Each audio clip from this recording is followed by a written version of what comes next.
സഖാവ് ഇപ്പോ KR അജയനെതിരെ നടപടി ഉണ്ടായിരിക്കുകയാണ്. ഈ വാരാന്ത്യ പതിപ്പിന്റെ ചുമതലയിൽ നിന്ന് മാറ്റിയിട്ടുണ്ട്. സഖാവ് തന്നെ കഴിഞ്ഞ ദിവസം പറഞ്ഞിരുന്നു അത്തരത്തിലൊരു ലേഖനം പ്രസിദ്ധീകരിക്കാൻ തീരുമാനിച്ചിരുന്നില്ലത്. അപ്പോ പ്രസിദ്ധീകരിക്കാൻ തീരുമാനിക്കാത്ത ലേഖനത്തിനെ കുറിച്ചാണ് ഇപ്പൊ നടപടി ഉണ്ടായിരിക്കുന്നത്. വളരെ തെറ്റായ ഒരു പ്രചരണമാണ് ഇത് സംബന്ധിച്ച് നടന്നുകൊണ്ടിരിക്കുന്നത്. അതൊരു മാധ്യമ ധാർമ്മികതയ്ക്ക് നിരക്കുന്നതുമല്ല. എന്തുകൊണ്ടെന്നാൽ ഉയർന്നു വന്ന പ്രധാനപ്പെട്ട വിഷയങ്ങൾ ദേശാഭിമാനിയുടെ വാരാന്ത്യ പതിപ്പ് ഒരു ദിവസം വൈകി എന്നുള്ളതാണ്. അതിനെ സംബന്ധിച്ച് കേരളത്തിലെ മാധ്യമങ്ങളുടെ നേതൃത്വത്തിൽ നടക്കുന്ന പ്രചാരവേല ഇതുവരെ കണ്ടിട്ടില്ലാത്ത ഒന്നാണ്. ആദ്യം അച്ചടിച്ച പത്രം വിതരണം ചെയ്തില്ല എന്ന് പ്രചരിപ്പിച്ചു. ഓരോ ദിവസവും ഓരോ മണിക്കൂറിലും മാറി മാറി വന്ന വാർത്തകളെക്കുറിച്ചാണ് ഞാൻ സൂചിപ്പിക്കുന്നത്. എത്ര തെറ്റായ കാര്യങ്ങളാണ് പ്രചരിപ്പിച്ചത്. അച്ചടിച്ച പത്രം വിതരണം ചെയ്തില്ല എന്ന പ്രചാരവേല ശക്തിപ്പെടുത്തി. ഒരു ഘട്ടം കഴിഞ്ഞപ്പോൾ അത് പതിയെ ഒഴിഞ്ഞു. പിറ്റേ ദിവസം പുറത്തിറങ്ങിയ പ്രധാനപ്പെട്ട 2 പത്രങ്ങളിൽ ഈ ആരോപണത്തിൽ നിന്ന് പുറകോട്ട് പോവുകയും പത്രം അച്ചടിച്ചിട്ടില്ല എന്നത് ശരിയല്ല എന്ന് സൂചിപ്പിക്കും. പത്രം അച്ചടിച്ചിട്ടില്ല, അച്ചടിച്ചത് വിതരണം ചെയ്യാത്തതല്ല എന്ന് സൂചിപ്പിക്കുകയും ചെയ്യും. 2 VS-ന്റെ അനുസ്മരണം ഒഴിവാക്കി എന്ന നിലയിലാണ് വലിയൊരു ആഘോഷം നടന്നത്. അത് ഏതൊക്കെ രൂപത്തിൽ ചിത്രീകരിക്കപ്പെട്ടു. പിന്നീട് അതിൽ നിന്ന് പുറകോട്ട് പോയി. മൂന്നാമത് വന്നതാണ് ഒരു നാടകകാരനെ സംബന്ധിച്ച ലേഖനം ഒഴിവാക്കിയത് കൊണ്ടാണ് പത്രം അച്ചടിക്കാൻ കഴിയാതിരുന്നത് എന്ന നിലയിലാണ് വാർത്ത. ഇതെല്ലാം തെറ്റാണ്. ഞാൻ ആവർത്തിച്ചു പറയുന്നു. നിങ്ങൾക്ക് ഇനി എന്തെങ്കിലും ക്ലാരിറ്റി ഉണ്ടെങ്കിൽ ഇപ്പോൾ ചോദിക്കാം. ഒന്ന്, പത്രം അച്ചടിച്ച് വിതരണം ചെയ്തില്ല എന്ന് പറയുന്നത് തെറ്റ്. ഞങ്ങൾ അച്ചടിച്ചിട്ടില്ല. 2, VS-ന്റെ അനുസ്മരണം ഒഴിവാക്കി എന്ന ആരോപണം തെറ്റ്. അങ്ങനെയൊന്നും ആരും ചിന്തിച്ചിട്ടേയില്ല. 3, ഈ പറയപ്പെട്ട ലേഖനം ഒഴിവാക്കുന്നതിന് വേണ്ടിയാണ് ഈ പ്രശ്നമൊക്കെ ഉണ്ടായതെന്ന്. അതും പൂർണ്ണമായി തെറ്റ്. പത്രം ഒരു ദിവസം അച്ചടിക്കാൻ വൈകി എന്നത് അന്ന് പറഞ്ഞതുപോലെ വിശദീകരിച്ചതുപോലെ സാങ്കേതിക കാരണങ്ങളാലാണ്. അത് വിശദീകരിച്ചിട്ടുണ്ട്. എന്താണ് സാങ്കേതിക കാരണം എന്ന് പോലും ഞാൻ വിശദീകരിച്ചിട്ടുണ്ട്. ഇതാദ്യത്തെ സംഭവമല്ല. ഇതിനു മുൻപും ഇങ്ങനെ ഉണ്ടായിട്ടുണ്ട്. ഞങ്ങൾക്ക് മാത്രമല്ല, നിങ്ങളിൽ ചിലർ പത്രം കൂടി നടത്തുന്നവരാണ്. നിങ്ങൾക്കും ഇങ്ങനെ ഉണ്ടായിട്ടുണ്ട്. അതൊന്നും വാർത്തയോ വിവാദമോ ആകാറില്ല, ആകേണ്ട ആവശ്യവുമില്ല. പിന്നെ വന്നത് ഇങ്ങനെയൊരു ലേഖനം ഉണ്ടോ എന്നതാണ്. അങ്ങനെ ഒരു ലേഖനം ഉണ്ടോ എന്ന് ചോദിച്ചാൽ ദേശാഭിമാനിയിൽ ഇല്ല എന്നാണ് ഞാൻ പറഞ്ഞത്. ഇല്ല എന്ന് പറഞ്ഞാൽ അതിൻ്റെ അർത്ഥം ദേശാഭിമാനിയിൽ ഇല്ല എന്നാണ്. അല്ലാതെ ആരെങ്കിലും അങ്ങനെ എഴുതിയില്ല എന്ന് എനിക്ക് പറയാൻ കഴിയുമോ? ദേശാഭിമാനിയിൽ ഇങ്ങനെ ഒരു ലേഖനം വന്നിരുന്നോ എന്നാണ് ചോദ്യമെങ്കിൽ ഞാൻ നിങ്ങളുടെ ചോദ്യം അങ്ങനെ ആയിരിക്കും ഉദ്ദേശിച്ചിട്ട് പറയുകയാണ്. ഇങ്ങനെ ഒരു ലേഖനം ദേശാഭിമാനിയിൽ കൊടുക്കാൻ വേണ്ടി വന്നിരുന്നോ എന്നാണ് നിങ്ങളുടെ ചോദ്യമെങ്കിൽ അതിന് ഉത്തരം പറയാൻ കഴിയില്ല, ഉത്തരം പറയേണ്ടതുമില്ല. എന്തുകൊണ്ട്? വാരാന്ത്യ പതിപ്പിലേക്ക് 100 കണക്കിന് സൃഷ്ടികൾ വരും. അത് ഏതൊക്കെ വന്നു അത് നിങ്ങളുടെ മുൻപിൽ വിശദീകരിക്കേണ്ട കാര്യമുണ്ടോ? ഞങ്ങളുടെ പത്രത്തിൽ വരുന്ന കാര്യം അതിൽ ചിലത് പ്രസിദ്ധീകരിക്കും, ചിലത് മാറ്റിവെക്കും, ചിലത് തിരിച്ചയക്കും. അതൊക്കെ ഞങ്ങളുടെ പത്രത്തിൻ്റെ അവകാശമല്ലേ? നിങ്ങളുടെ പത്രവും അങ്ങനെയല്ലേ ചെയ്യാറുള്ളത്? അതൊക്കെ വിശദീകരിക്കേണ്ട കാര്യമുണ്ടോ? 2, ഇത് പറയേണ്ടതില്ല എന്നതുപോലെ തന്നെ ഈ 100 കണക്കിന് കാര്യങ്ങൾ വരുമ്പോൾ എല്ലാം ഞങ്ങളുടെ മുൻപിലാണോ വരിക? അത് ഏതൊക്കെ വന്നില്ല എന്നൊന്നും പറയാൻ കഴിയുന്നൊരു കാര്യമല്ല.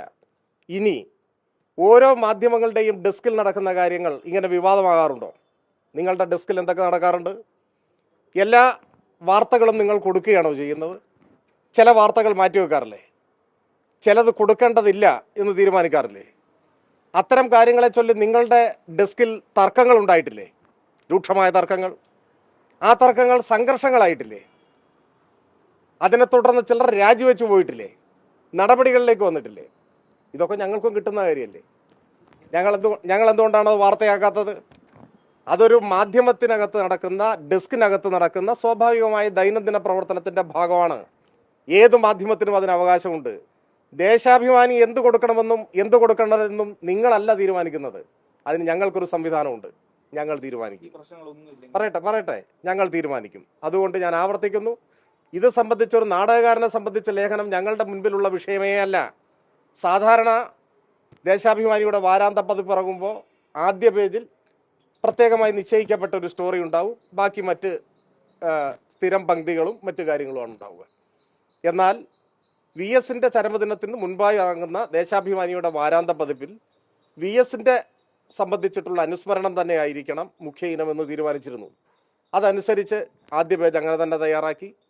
എഡിറ്റോറിയൽ തീരുമാനിച്ചു ആദ്യ പേജ് മാത്രം പോരാ, അവസാന പേജും ഇത് ആദ്യ ചരമവാർഷികമായതുകൊണ്ട് VS തന്നെ ആയിരിക്കണം. അവിടെ മറ്റൊന്നും ബാധകമല്ല. ഞങ്ങൾ അങ്ങനെ തന്നെ തയ്യാറാക്കി. അതൊരു ദിവസം വൈകിയത് ഈ പറഞ്ഞ സാങ്കേതിക കാരണം കൊണ്ട് തന്നെയാണ്, മറ്റൊന്നും പ്രസക്തമായിട്ടുള്ള കാര്യമല്ല. ശരി, ഇനി ചോദിച്ചോളൂ. ഇനി പറയാം. KR അജയന്റെ പേരിൽ നടപടി സ്വീകരിച്ചു എന്ന് നിങ്ങളോട് ആരാണ് പറഞ്ഞത്? ആരാണ് പറഞ്ഞത്? പറയൂ. ചോദിച്ച ആൾക്ക് പറയാൻ കഴിയുമോ ആരാണ് പറഞ്ഞത്? അതെ, അതാ ഞാൻ ചോദിക്കുന്നത്. KR അജയന്റെ പേരിൽ നടപടി സ്വീകരിച്ചു എന്ന് പറയണമെങ്കിൽ ഒന്നുകിൽ ദേശാഭിമാനി പറയണം, അല്ലെങ്കിൽ നിങ്ങൾ പറയുന്ന KR അജയൻ പറയണം. ഇത് രണ്ടുമല്ലേ പറയേണ്ടത്? അവരാരെങ്കിലും നിങ്ങളോട് അങ്ങനെ പറഞ്ഞിട്ടുണ്ടോ? ഇല്ലല്ലോ. ഇല്ലാന്നാണ് ഞാൻ വിചാരിക്കുന്നത്, അല്ലെങ്കിൽ എന്നെ തിരുത്തൂ. അല്ല, അത് അടുത്തത് ഞാൻ പറയാം. നിങ്ങൾ ഈ ചോദിച്ച കാര്യത്തിന് നിങ്ങൾക്ക് മറുപടി പറയാൻ സാധിക്കുമോ? മാധ്യമപ്രവർത്തകർ എന്ന നിലയിൽ നിങ്ങൾക്ക് ഉത്തരവാദിത്വം ഉണ്ടല്ലോ.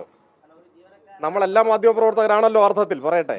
സ്ഥാപനത്തിൽ തന്നെ ഒരാൾക്ക് സസ്പെൻഷൻ ഉണ്ടായാൽ ആ സ്ഥാപനത്തിന്റെ ജീവനക്കാരനാണ്, ആ സ്ഥാപനത്തിന്റെ നിയമം അനുസരിച്ചായിരിക്കും അയാൾ പ്രവർത്തിക്കുന്നത്. അപ്പൊ സസ്പെൻഷൻ ഉണ്ട് എന്ന് മറ്റുള്ളവരോട് പുറത്ത് അങ്ങനെ പരസ്യമായി പറയണമെന്നില്ല. ഇല്ലല്ലോ, ആ കാര്യം വ്യക്തമാണല്ലോ.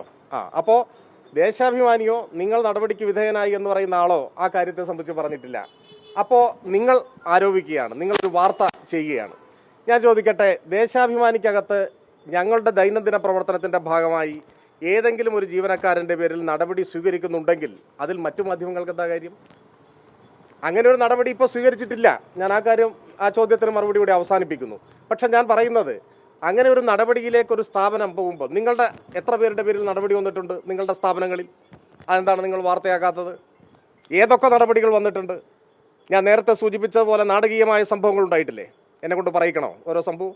ഞങ്ങൾ അറിയാത്തതാണെന്ന് കരുതരുത്. ഇതൊക്കെ നിങ്ങളിൽ നിന്ന് തന്നെ ഞങ്ങൾ അറിയുന്നുണ്ട്. പക്ഷേ ഓരോ സ്ഥാപനത്തിനും അതിൻ്റേതായ പ്രവർത്തന സ്വാതന്ത്ര്യവും അവകാശവും ഉണ്ട് എന്നതുകൊണ്ട് ഞങ്ങളതൊന്നും വാർത്തയാക്കാറില്ല. നിങ്ങൾ നാട് കടത്തിയിട്ടില്ലേ നിങ്ങളിൽ ചിലരെ? ഞാൻ ഓരോന്നായിട്ട് പറയണോ? അപ്പം അതിലേക്ക് പോകണ്ട.